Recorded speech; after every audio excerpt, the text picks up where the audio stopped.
आपण हा ब्लाऊज कसा झालाय ते बघूयात. तर मी तुम्हाला अगोदर लटकन दाखवते की ह्या लटकनमध्ये पण मी याला लेस लावली. सुंदर अशी लेस याला आली. जी आपण गळ्याला लावली तेच आपण या लटकनला पण आतमधून लावली. आणि ब्लाऊजची फिनिशिंग तर खूपच सुंदर आली. जसं की मी व्हिडिओमध्ये एकदम सिंपल पद्धतीने मी हा ब्लाऊज कटिंग केला आहे. जसं की मी प्रत्येक ब्लाऊज मी कस्टमरच्या कामावरच दाखवते. हे तुम्हाला मी पहिल्यापासून सांगत आले. गर्दी जास्त असल्यामुळं मग थोडंसं शॉर्टकटच चालू आहे. आता मी स्टँड लावलं नव्हतं, माझ्या हातातच मोबाईल आहे, त्याच्यामुळे ते मला व्यवस्थित दाखवता येईना. पण सगळ्यांना ही फिनिशिंग येत नाही. आता ह्या बाईला मी जॉईंट दिला तरी पण एकदम पॉईंट एकदम व्यवस्थित आलेत, अजिबात मागं पुढं नाही. 36 साईजचा हा ब्लाऊज आहे. याची कटिंग शेवटपर्यंत पूर्ण बघा आणि कशी कटिंग झाली ही पण कमेंट करून सांगा. मध्ये तुमचं सगळ्यांचं स्वागत. आपण 36 साईजमध्ये प्रिन्सेस ब्लाऊजची कटिंग करणार. तर चला आपण उशीर न करता पटकन सुरुवात करू. हा ब्लाऊज पीस आहे. याच्यामध्ये तुम्ही काठ बघू शकता. एक साईड ब्रॉड आली आणि एक साईड कमी आली. आता मग हे तुम्ही ठरवा पाठीमागून कोणता काठ घेणार आणि दंडावर कोणता काठ घेणार. हे कस्टमरच्या आवडीनुसार किंवा तुम्हाला जसं छान वाटतं त्यानुसार पण आपण ब्लाऊज कटिंग करतो. बाकी अशा पद्धतीने हा पीस आहे. त्याच्या अगोदर आपण उंची घेऊ. तर उंची तुम्ही तुमच्या आवडीनुसार घेऊ शकता. आता कस्टमरने माझ्याकडं मापाला ब्लाऊज दिलेला 36 साईज आहे. 36 साईजमध्ये तुम्ही तुमच्या आवडीनुसार उंची घ्या. या कस्टमरची उंची शिवून 15 इंचाची आहे, तर आपण इथं 16 इंचावर उंची टाकू. तुम्ही तुमच्या आवडीनुसार उंची घेऊ शकता. असं काही नाही मी 16 इंचाची टाकली म्हणून तुम्ही पण 16 इंचाची टाका. डीप नेक असल्यामुळं मग 36ला मी 5.25 ते 5.5 जरी आपण शोल्डर घेतलं तरी चालते. 5.5 घेतले. मोंड्यासाठी 6 इंच घेते. आता हा 36चा ब्लाऊज आहे. 36चा आहे. आता हा तर आपला ब्लाऊजवरच माप घेतले, तर मग आपण डायरेक्ट जरी 9ची घडी टाकली तरी काही हरकत नाही. मग याच्यामध्ये तुम्ही 2 इंच शिलाई मार्जिन ॲड करा. अंगावर जर घेतलं असतं तर मग याच्यामध्ये आपल्याला 36मध्ये 2 इंच लुजिंगसाठी ठेवावंच लागले असते. आता 36मध्ये आपण 2 इंच ॲड केले. त्याच्यानंतर आपण नॉर्मल थोडंसं पाठीमागं अर्धा इंच एवढं यायचं आहे. एक आपण लाईन आखून घेतली. त्याच्यानंतर 1.5 इंच आणि 1 इंचवर आपल्याला एक मार्किंग करायची. आता आपण हेच मार्किंग जोडून जरी घेतली तरी चालते, म्हणजे आपला समोरचा भाग एकदम रेडी होऊन जातो. आता थोडंसं मी खालवून घेतले, जसं की तुम्ही पाहू शकतात. इथं एक पॉईंट थोडंसं मी बाहेर गेले आणि दुसऱ्याला याला आपण टच करून घ्यायचं आहे, म्हणजे आपला हा भाग पूर्ण रेडी झाला आहे. आता याच्यानंतर आपल्याला कंबर जेवढा आहे त्यानुसार आपल्याला कंबर घ्यायचं आहे. हा कस्टमरचा ब्लाऊज आहे. आता ही जी हुक पट्टी आहे, आपण जिथं हुक बसवतो ते आपल्याला सोडून द्यायचे. त्याच्यानंतर आपण कमरेचं माप अशा पद्धतीने काढायचं आहे. 31 आहे, तर 31चा आपल्याला हा चौथा भाग काढायचा आहे. चौथ्या भागामध्ये आपल्याला 1 इंच टक्ससाठी घ्यायचं आहे. तर चौथा भाग किती येतो? जवळजवळ 8 इंचाला 2 लाईन कमी, तर तेवढंच आपल्याला घ्यायचं आहे. त्याच्यानंतर 1 इंच टक्ससाठी आणि 1.5 इंच शिलाई मार्जिन. अशा पद्धतीने आपण याचं माप काढले.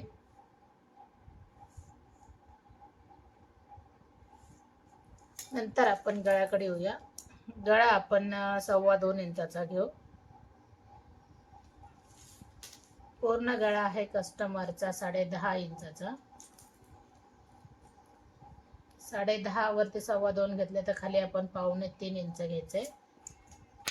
आणि गोल गळ्यासाठी आपण याला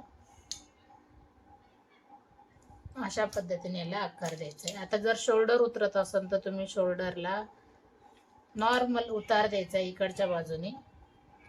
एकदम परफेक्ट असा ब्लाऊज होऊन जाईल. आता आपण याची कटिंग करू. आता हा उतार मी ब्लाऊज शिवताना शक्यतो थोडंसं तिरकं शिलाई मारते, म्हणजे आपल्याला तिरकी कटिंग करायची गरज पडत नाही.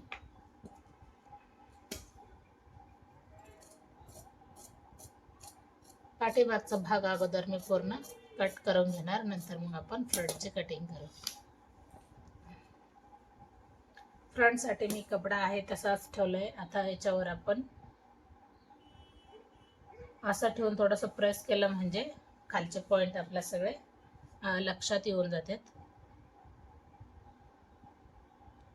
36 साईजला कितीचा टक्स घेतला पाहिजे ज्यावेळेस आपण प्रिन्सेस ब्लाऊज कट करताय, तर त्याच्यासाठी हा व्हिडिओ पूर्णच पहा, म्हणजे तुमच्या लक्षात येईल का आपण साईजनुसार टक्स कसा बदलला पाहिजे किंवा किती बदल केला पाहिजे.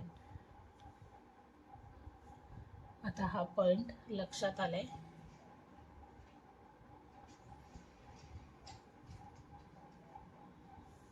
नंतर आपण गळ्याकडे जायचे. परत एकदा आपण चेक केलं तरी काहीच हरकत नाही, चेक करून घ्या. 2.25 गळा घेतला तर 2.25 वर पॉइंट. 6.5 ते 7 इंचापर्यंत आपण गळा टाकू शकतो. तुम्ही तुमच्या आवडीनुसार टाका, कारण बऱ्याच जणांना डेकनेक पण आवडतात, कोणाला आवडत नाही. नंतर टक्स उंची आपण 10.5 इंचावर घेऊया. त्याच्यामध्ये आपल्याला 36 साईज आहे, तर जवळजवळ 3.5 इंचाचाच आपल्याला पॉइंट द्यायचा आहे.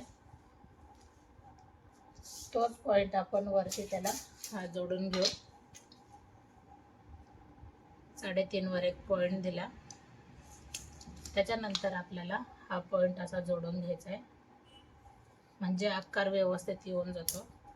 नंतर आपण 2.5 इंचाचा टक्स घेऊ. 36 साईजला आपण 2.5 इंचाचा टक्स घेतला. आता याच्यामध्ये आपल्याला पाठीमागचा ज्यावेळेस आपण भाग काढतो तर त्यावेळेला 1 इंच आपण टक्ससाठी घेतो आणि तोच भाग आपण याच्यावर ठेवून पूर्ण कडेने मार्किंग केली, बरोबर. मग तो 1 इंच आपण याच्यामध्ये अगोदर घेतलेलाच आहे. मग आपल्याला खालच्या आता जर वाढवायचा असेल तर आपण किती वाढवलं पाहिजे, 1.5 इंच. तर मी बाहेरच्या बाजूने 1.5 इंच वाढवते. 1.5 आणि 1 इंच, 2.5 इंचाचा टक्स हा कव्हर होऊन जातो, बरोबर. आता याच्यामध्ये आपण याला अशा पद्धतीने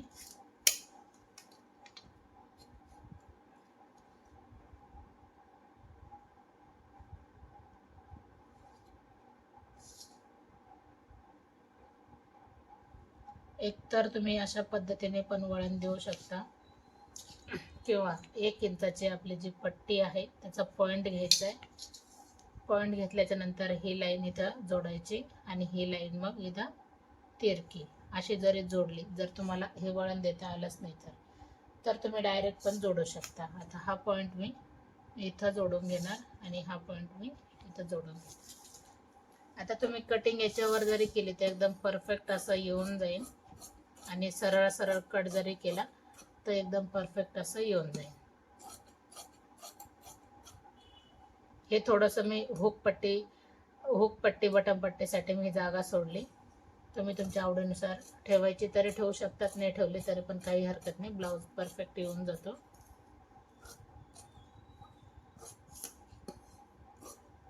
आता जसं आपण याच्यावर कटिंग केली त्याच पद्धतीने आपण मेन ब्लाऊज पिसावर पण कटिंग करायची.